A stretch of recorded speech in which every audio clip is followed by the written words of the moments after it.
देखिए बेटा, टॉपिक है तुम्हारा rate of flow of heat, interface temperature and equivalent thermal conductivity of two conductors. इस टॉपिक में तुम्हें दो कंडक्टर दिए जाएंगे, दो स्लैब होंगे कंडक्टर्स के, ठीक है। उनकी तुम्हें तीन चीज़ें जो हैं वो फाइंड आउट करनी है। कौन कौन सी? Rate of flow of heat, interface temperature and equivalent thermal conductivity.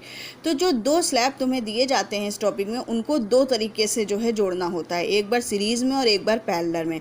एक बार सीरीज़ में जोड़कर हम ये तीनों टॉपिक निकालते हैं, निकालते हैं rate of flow of heat, interface temperature and equivalent thermal conductivity, और एक बार पैरेलल में जोड़कर इन तीनों की वैल्यू निकालते हैं, ठीक। तो सीरीज़ और पैरेलल दोनों में से कोई एक आपके एग्ज़ाम में ज़रूर आता है, ठीक है। तो सबसे पहले हम सीरीज़ देखते हैं। सीरीज़ के लिए हम आपको डायग्राम जो है वो प्लेन पेपर पे बना के दिखाते हैं, तो आपको ज़्यादा अच्छे से क्लियर होगा। देखिए, ये पेपर है मेरे पास, इसमें हमने क्या किया है, ये देखिए, दो हमने वो लेने हैं स्लैब, इस तरीके से,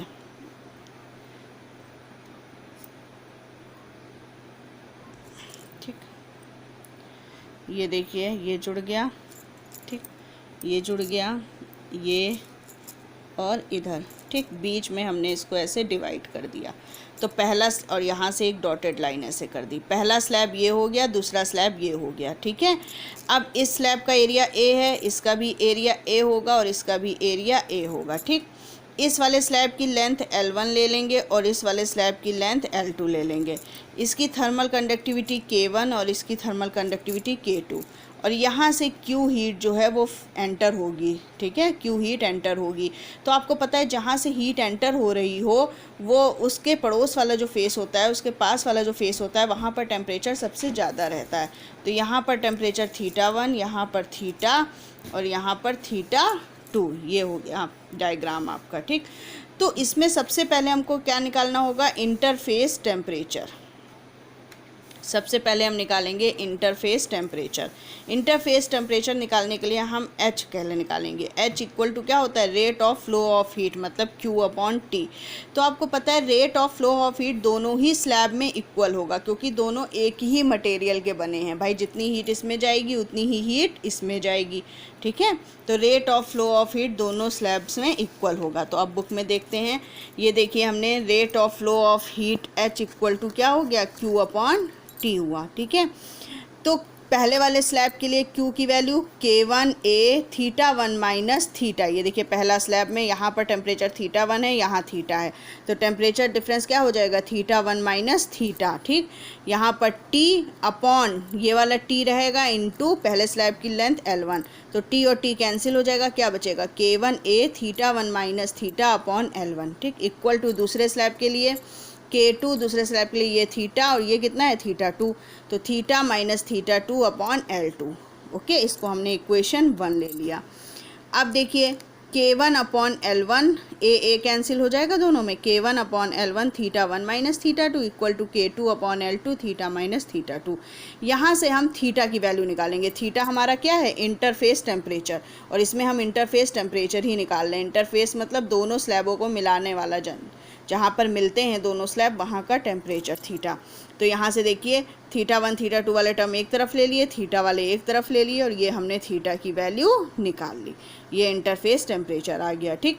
अब जब इंटरफेस टेम्परेचर हमारा आ गया है तो हम rate of flow of heat भी निकाल लेंगे भाई। Rate of flow of heat ये हमारा था, दोनों इक्वल थे, तो दोनों में से किसी एक में अगर हम थीटा की वैल्यू पुट कर दें, ये जो आई है, तो क्या निकल आएगा? Rate of flow of heat निकल आएगा। तो वही हमने देखिए किया यहाँ पर, H इक्वल टू Q/T। पहले वाले में हमने थीटा क्या था? θ1 माइनस थीटा था, तो θ1 माइनस थीटा की जगह ये वैल्यू पुट कर दी है, ठीक है। तो जब ये वैल्यू हम पुट करेंगे थीटा की जगह पर, तो ये हमारा rate of flow of heat आ जाएगा, ठीक। सिंपल मैथमेटिक्स यूज़ हुई है, आप लोग कैलकुलेट करके देखिएगा, LCM वगैरह लेके, बहुत ईजी है, ओके। फिर आता है आपका इक्विवेलेंट थर्मल कंडक्टिविटी। पूरा जो हमारा ये बना हुआ है डायग्राम, इस पूरे की इक्विवेलेंट थर्मल कंडक्टिविटी निकालनी है हमको, मतलब यहाँ से यहाँ तक, ठीक। तो यहाँ से यहाँ तक निकालने के लिए क्या निकालेंगे हम? Rate of flow of heat निकालेंगे पूरे स्लैब की।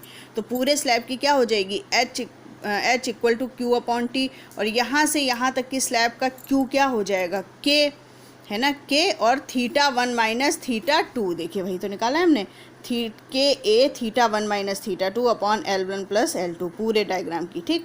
तो उसके बाद के इक्वल टू हमने क्या किया, L1 प्लस एल के ए, हाँ, फिर comparing it with equation second, ठीक। एच की वैल्यू ये हमने निकाली और यहाँ पर एच की वैल्यू हम निकाल चुके हैं। इन दोनों को हमने क्या कर दिया, कंपेयर, मतलब इक्वल कर दिया। इक्वल जब हम करेंगे तो के की वैल्यू आ जाएगी, यही होगी इक्विवेलेंट थर्मल कंडक्टिविटी। तो आप देखिए तीनों टॉपिक हमारे निकल आए। सबसे पहले इंटरफेस टेम्परेचर निकला, फिर rate of flow of heat निकला, फिर इक्विवेलेंट थर्मल कंडक्टिविटी निकली। ओके, ये देखिए ये हमारी equivalent thermal conductivity. Okay, clear.